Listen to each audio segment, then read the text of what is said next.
big game out of Cam Newton. He's got 0 touchdowns and 5 picks in his last 2 starts.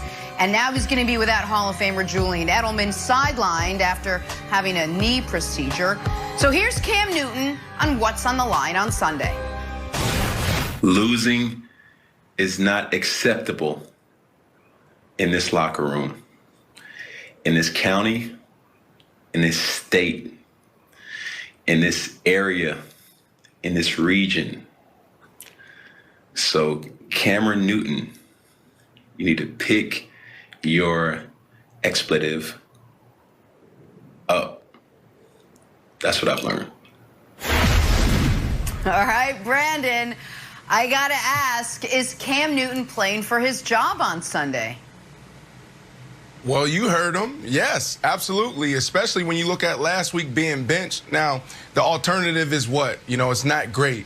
But I just think that the Patriots are in a position where if they lose this game, they could blow this thing up. They don't do anything well. He also had some interesting quotes yesterday where he talked about this not being on Josh McDaniels, this not being on Jad Fish. Yesterday I talked about, you know, man, there's something sloppy about this team. Protection. You never see free runners running at the quarterback. We haven't seen that in 15 years. And Cam yesterday talked about, this is on me.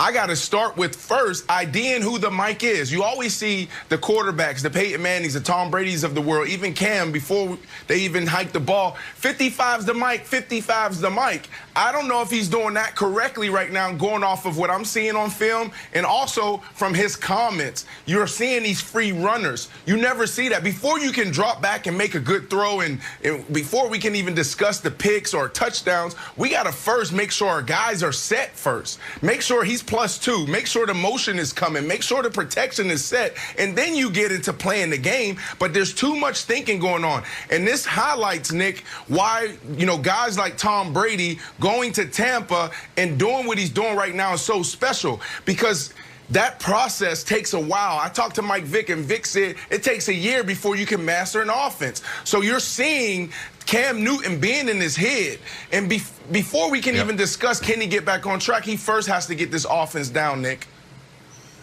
Well, so a few things. First of all, Cam's press conferences are usually great, but he gave every geographical designation there, and he didn't say Commonwealth, and he plays Massachusetts as Commonwealth. So A, bad job by Cam there geographically. B, this is a fork in the road moment for the Patriots, but not for Cam.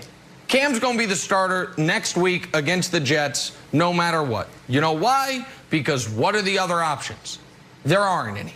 It's Brian Hoyer or it's Stidham. The last time those two guys were prominently involved in a game, Kevin Wildes petitioned the NFL for that game not to count. For a loss for his team or a win for my team, the quarterback play was so bad. He's basically called that game a win because they only lost by 16, given how bad the quarterback play was. Cam is going to be the quarterback for this team until they are mathematically eliminated. But Wildes, I have good news for Cam Newton, and I have good news for the Patriots. And the good news is one name, it is 2 words. That good news is Josh Allen. Because that's who you've got this weekend, and that's a great way to get back on track. Josh Allen, everyone's trendy MVP pick. I'm not naming names, Brandon Marshall, through a first month of the season. Since then, he's got 4 touchdowns. His team has 4 total touchdowns. He has 3 interceptions, and he looks a hell of a lot like he did in Wyoming when he couldn't even be first or second team all-conference. And so the Bills are struggling. The Patriots know the Bills are the team they have to get through in this division this year, and they beat them twice last year in very close, hard-fought games. And the Patriots also know they have the Jets coming up next. Meanwhile, the Bills have the Seahawks coming up next. So in my mind, there's a great opportunity for the Patriots to kind of erase how bad the last month has been with a good game against Buffalo. And I think that's exactly what we're going to see this week in Wildes. I think the Patriots win.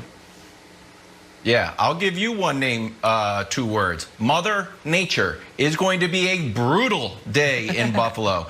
super rainy with like 45 to 50 mile per hour wind gusts. So here's why I think that's good. Cam is in there, like you said, just thinking too much, looking around too much. I just want him to react. And if we don't have these huge plays because Mother Nature is blowing the ball all over the place, boom, let's just hand the ball off to Rex Burkhead, James White. Let's just get some yardage. No one's talking about it, Brandon. You said we don't do anything well. It's because really we have bad PR. Nothing. We're the 4th best rushing team in the league. We run more per game than the Titans, but it's just we haven't done it recently. It went from 250, 185, 117, then 94. And that's what I'm saying. I know, but we still run the ball. We just kind of got away from it. So now that it's going to be pouring rain, let's just hand the ball off, just do simple stuff. And this is what we need to get Cam back on track. That's a good point. I'm glad we're not in a dome and Cam is supposed to sling it all around. I think let's just restart slow and just hand the ball off. Let's get some yards to get out of Buffalo with a win, Brandon. And that's the biggest, and yes, I mean, that's a valid point because their weakness and their greatest opportunity this week is against that defensive line. That defensive line is banged up. They got guys sitting on the bench, healthy scratches. This is the biggest opportunity. If they can get back to the run, it could possibly open back up that play action pass that they did so well week 1, week 2 of this season. All right, well, earlier this week, remember we discussed the possibility of the Patriots trading Defensive Player of the Year, Stephon Gilmore. Now there's a report that says New England is actually open to trade talks on almost anyone before Tuesday's deadline. So, Brandon, should the Patriots just, I mean, for lack of a better term, clean house if they lose to the Bills Sunday and fall to 2-5?